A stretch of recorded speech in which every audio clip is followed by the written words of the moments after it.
హరి ఓం, అందరికీ నమస్కారం. ఇప్పుడు వాతావరణం పరిస్థితులు, యుద్ధ వాతావరణం. ఈ వాతావరణంలో ఉభయ తెలుగు రాష్ట్రాల యోగ చైతన్య యాత్ర ప్రయాణం చేయటం మంచిది కాదు. రాంగ్ మెసేజ్ వెళ్తుంది. ఇది నాకు తెలిసి 2-3 రోజుల్లోనే సమస్య పోతుంది, లేదా ఒక వారం రోజుల్లో సమస్య పోతుంది. ఆ తర్వాత మళ్ళా మనం ఉభయ తెలుగు రాష్ట్రాల యోగ చైతన్య యాత్ర ప్రారంభిద్దాం. ఈ చైతన్యాన్ని కొనసాగిద్దాం, ఎక్కడా విడిచిపెట్టద్దు. అదేవిధంగా ఈ చైతన్య యాత్రలో తదుపరి ఒంగోలు, ప్రకాశం, నెల్లూరు, తిరుపతి, చిత్తూరు, కర్నూలు, నంద్యాల 2 కలిసి చేస్తామంటున్నారు. తర్వాత తెలంగాణకి వెళ్తే నిజామాబాద్, ఆదిలాబాద్, జనగాం, ముఖ్యంగా హైదరాబాద్. ఈ షెడ్యూల్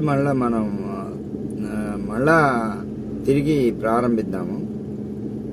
అయితే ఈ చైతన్యాన్ని విడిచిపెట్టమాకండి. ప్రపంచ యోగా దినోత్సవం రాబోతుంది. ఈసారి యోగా దినోత్సవం గౌరవ ప్రధాని మన ఆంధ్రప్రదేశ్లో నిర్వహిస్తామన్నారు. మరి ఆ యోగా మహోత్సవం ఎలా జరుగుతుందో మరి ఆ భగవంతునికే ఎరుక. మనమందరం సిద్ధంగా ఉందాం చేయూతనివ్వడానికి గౌరవ ముఖ్యమంత్రి గారికి. అదేవిధంగా ఇక యుద్ధం, నిజంగానే యుద్ధం అయితే మేము సిద్ధం. నేనైతే ముందుంటాను.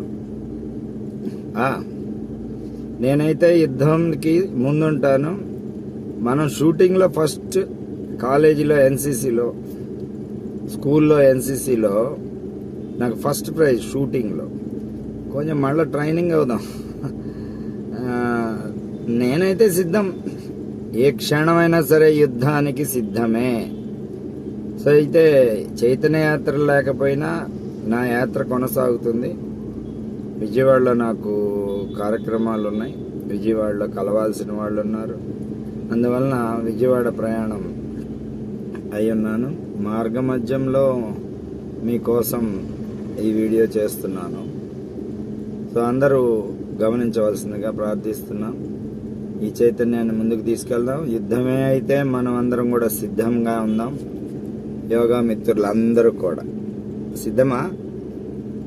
తెలియచేయండి.